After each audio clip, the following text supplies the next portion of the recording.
Je vous l'annonçais dans les titres, le port autonome d'Abidjan se remet de la crise post-électorale.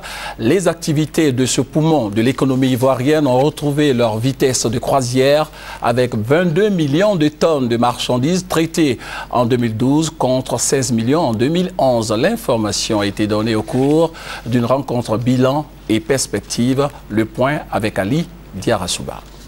Le port autonome d'Abidjan, PAA, se porte bien. Le bilan est rassurant. Le taux de marchandises traitées en 2012 enregistre un bond d'environ 40%.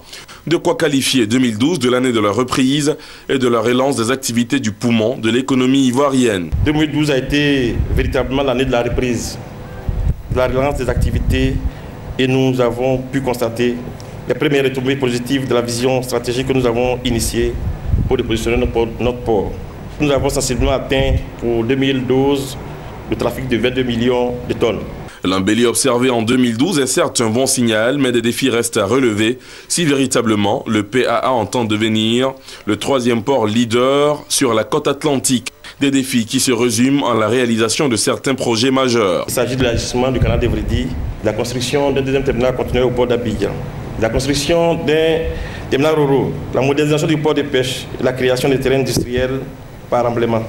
En ces temps où la sécurité et la sûreté du port autonome d'Abidjan sont d'actualité, INC rassure, la conformité aux normes internationales est maintenue, non sans ajouter que pour le volet sûreté, des attaches ont été prises avec une société privée, filiale d'une compagnie canado-américaine, spécialisée en matière de sûreté portuaire.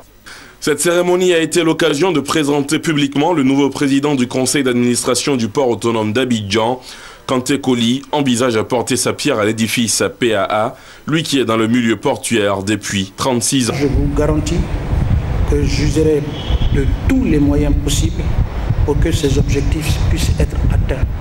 Cette cérémonie a aussi permis aux agents de l'entreprise d'État de faire des doléances pour l'amélioration de leurs conditions de travail, en revendiquant notamment une revue à la hausse des salaires.